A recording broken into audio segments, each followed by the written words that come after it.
ஓம் நம சிவாய. ஓம் நம சிவாய. ஓம் நம சிவாய. அன்பான சிவ அன்பர்களே, கடந்த நாட்களில் நம்ம சிவபெருமானுடைய வரலாற்று சிறப்புமிக்க ஆலயத்துடைய சிறப்பை நான் உங்களுக்கு சொல்லிட்டு வந்தேன். இன்றைக்கி நாம் பார்க்க போகிறது சிவபெருமானுக்காக மார்கழி மாதத்தில் கொண்டாடப்படும் மிகப்பெரிய திருவிழா பற்றி தான் சொல்ல போகிறேன். மார்கழி மாதத்தில் சிவபெருமானுக்கு மிகப்பெரிய திருவிழாவா? அது என்ன நீங்கள் கேட்கலாம். மார்கழி மாதம்னாலே பலருக்கு ஞாபகம் வருது பெருமாள் தான். ஏன்னா அந்த மார்கழி மாதத்தில் பார்த்தீங்கன்னாக்கா வைகுண்ட ஏகாதசி இருக்குது இல்லையா, அதனால சிறப்பாக கொண்டாடப்படுது.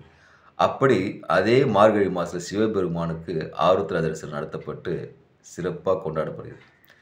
இந்த ஆருத்ரா தரிசனம் திருவாதிரை நட்சத்திரம் எப்படி சிவனுக்கு உரிய நட்சத்திரமாக மாறுச்சு நம்ம தெரிஞ்சுக்கலாம். எல்லா கடவுளுக்கும் பார்த்தீங்கன்னா ஜெயந்தி விழா கொண்டாடப்படுது. ஆனால் சிவபெருமானுக்கு ஆதியும் இல்லை, அங்கமும் இல்லை, பிறப்பும் இல்லை, இறப்பும் இல்லை. அது ஈசனுக்கு திருவாதிரை நட்சத்திரம் தான் எப்படி செட்டாச்சு தொடர்பு இருக்குது நம்ம சொல்கிறோம். குறிப்பாக பார்த்தீங்கன்னாக்கா இந்த திருவாதிரை நட்சத்திரம் பார்த்தீங்கன்னாக்கா ஆருத்ரா தரிசனம் தில்லை சிதம்பரத்தில் பார்த்தீங்கன்னாக்கா களி படைத்து கொடுக்குறாங்க. இது இன்றளவும் கொண்டாடப்படுகிறது. அந்த களிக்கும் ஆருத்ராவுக்கு என்ன சம்பந்தம் அதையும் நான் சொல்கிறேன். அதுக்கப்புறம் பார்த்தீங்கன்னாக்கா இந்த 27 நட்சத்திரத்தில் பார்த்தீங்கன்னாக்கா திருன்ற அடைமொழி உள்ள தமிழ் பேரில் இருக்கிற நட்சத்திரம் 2 தான். ஒன்று திருவாதிரை, இன்னொன்று திருவோணம். திருவாதிரை சிவபெருமானுக்கு நம்ம விழா கொண்டாடுறோம், பெருமாளுக்கு திருவோணத்தை கொண்டாடுறோம். இந்த திருவாதிரையும் திருவோணம் தமிழ் பேர் கொண்ட நட்சத்திரமாக கருதப்படுகிறது.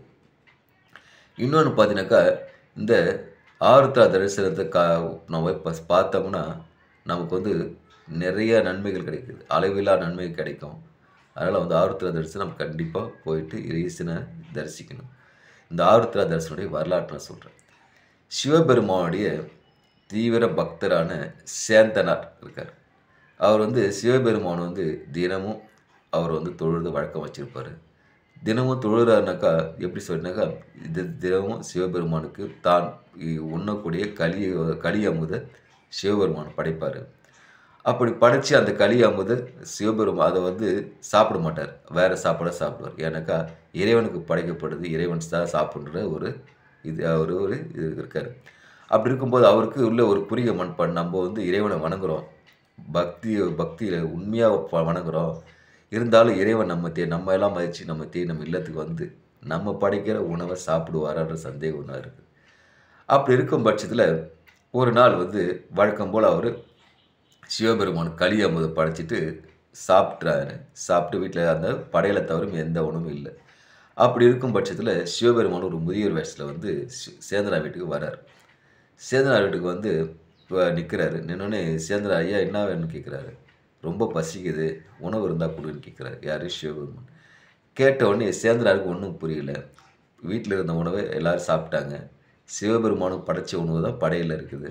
அதை சிவபெருமானுக்காக தான் கொடுக்க முடியும், மனிதருக்கு யாரும் கொடுக்க முடியாது. இருந்தாலும் ரொம்ப முதியவர் ரொம்ப பசியில் கேட்குறாரு. இல்லைன்னு சொல்ல முடியாது. சொல்லிட்டு என்ன பண்ணுறாரு, சிவபெருமான் போய் மறுபடியும் பூஜை பண்ணுறாரு. பூஜை பண்ணி ஐயனே மன்னிச்சிருங்க, உங்களுக்கான உணவு ஒருத்தர் கிட்ட கொடுக்க போகிறேன், அவர் ரொம்ப பசியின் கொடுமையில் இருக்காருன்னு சொல்லிட்டு அந்த உணவை சிவபெருமானுக்கு களி அமுதை ரொம்ப சேந்தனார் கொடுக்குறாரு.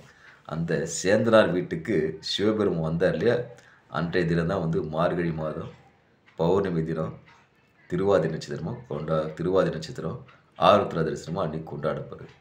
அன்னைக்கு தான் சிவபெருமான் சேந்தனார் வீட்டை களி அமுதை சாப்பிட்டார் இல்லையா, அதே மாதிரி தான் இன்னும் தில்லையில் நடராஜருக்கு ஆருத்ரா தரிசனம் களி அமுதை படைக்கப்படுற வழக்கம் இருக்குது. இன்னொரு பார்த்தீங்கன்னாக்கா பார்வதியுடைய தீவிர பக்தியான திரேதா யுகா என்ற பார்வதி மேலே மிகவும் அளவில்லாத பக்தி கொண்டவங்க. அவங்களுக்கு திருமணம் ஆகுது. திருமணம் முடிஞ்சு எல்லா சடங்குகளும் முடிஞ்சோடனே 3 நாள்லே அவருடைய கணவர் இறக்குறார். கணவர் இறந்தோடனே பார்த்தீங்கன்னாக்கா அவங்களுக்கு அளவில்லா துயரம் வருது. அந்த துயரத்தை அவங்களால வெளியே எப்படி காட்டுறது தெரியல. நேராக பார்வதியை சந்திக்க போகிறாங்க. அப்படி சந்திக்க போகும்போது பார்த்தீங்கன்னா பார்வதி சிவபெருமான் கூட உட்காந்துருக்கிறாங்க கைலாயத்தில். இருக்கும்போது இந்த திரேதா யுகம் வந்து பயங்கரமா கூப்பாடு போட்டு அழறாங்க. பார்வதி தேவி, நான் உன்ன வந்து இன்னைக்கு நேத்து இல்ல, எனக்கு நினைவு தெரிஞ்சு பல காலமா நான் உன்ன வணங்கிட்டு வரேன். மிகவும் தீவிரம் வணங்கிட்டு வரேன். ஒரு பக்தருக்கு காட்டுற விசுவாசம் இதுதானா? சொல்லிட்டு, அதில அது பக்தர சோதிக்க தான் வழக்கமா வச்சுட்டீங்களா? நான் என்ன குறை செஞ்சேன்? ஒரு இல்வாழ்க்கை குடுத்தீங்க. அது 3 நாள்லயே பறிச்சுட்டீங்க.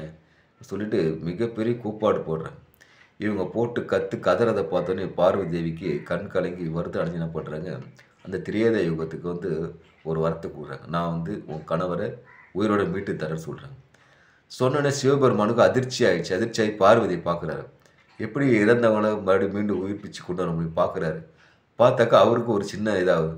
நம்ம முடியாதுன்னு சொன்னா பார்வதி வந்து வேற மாரி ரியாக்ட் பண்ணுவாங்கன்னு சொல்லிட்டு என்ன பண்றாரு, அவங்ககிட்ட கோவத்த காட்ட முடியல. பார்வதி கோவத்துக்கு ஆளாக முடியாது. தன்னுடைய நியாயமான கோவத்தையும் பார்வதிக்கு இவரு சிவபெருமானிடம் சொல்ல முடியல. இந்த இருண்ட கோவத்தையும் என்ன பண்றாரு, மேல எழும்பி பார்க்குறாரு. பார்த்தா கோவமா பார்க்கும்போது மேல யமதர்மன் இருக்கு. யமதர்மன் பார்த்துட்டு, ஐயோ! சிவபெருமான் கோவத்த நம்ம ஆளாகக்கூடாதுன்னு சொல்லிட்டு, மீண்டும் என்ன பண்றாரு, அந்த திரியோதயாவுடைய கணவர உயிர் பிரிச்சு குடுக்குறாரு. குடுத்த உடனே இவங்களுக்கு மிகவும் எல்லாம் மகிழ்ச்சி தெரியாது. அந்த நிகழ்ச்சி நடந்த அன்னையும் பார்த்தீங்கன்னா, மார்கழி மாதம் பௌர்ணமி, திருவாதிரை நட்சத்திரம் கொண்ட நாள் தான் அன்னைக்கு. அதுதான் ஆருத்ரா தரிசனமா கொண்டாடப்படுது. இப்படி போன உயிரை மீட்டு கொண்டது, இறைவனை வேண்டினப்போ இறைவன் தன் வீடுக்கு நாடி வர்றது, இவ்வளோ சிறப்பெல்லாம் அந்த ஆருத்ரா தரிசனம் அன்னைக்கு நடந்திருக்குது. அதனால் நம்ம இந்த ஆருத்ரா தரிசனம் அன்னைக்கு முடிஞ்ச வரைக்கும் சிவபெருமான் ஆலயத்துக்கு சென்று நம்மோட தேவை என்ன, நமக்கு என்னென்ன தேவைன்னு சொல்லிட்டு மனம் உருகி அவரோட உண்மையாக இப்போ வணங்கினாக்கா எம்பெருமை இறைவன் எல்லாமே நமக்கு கொடுப்பாரு. அதனால் இந்த ஆருத்ரா தரிசனம் இந்த ஆண்டு ஜனவரி 13 தான் ஆருத்ரா தரிசனம் எல்லா ஆலயங்களையும் விழாக்காக கொண்டாடப்படுகிறது. அதனால் தயவு செய்து பக்கத்தில் இருக்கிற சிவாலயங்கள் சென்று ஆருத்ரா தரிசனம் கண்டு மகிழ்ந்து எல்லாம் உள்ள இறைவனர்கள் பெற்று நலமுடன் வாழ்க. ஓம் நமச்சிவாய, ஓம் நமச்சிவாய, ஓம் நமச்சிவாய. அன்பையே விதைப்போம், அன்பையே அறுவடை செய்வோம். ஓம் நமச்சிவாய.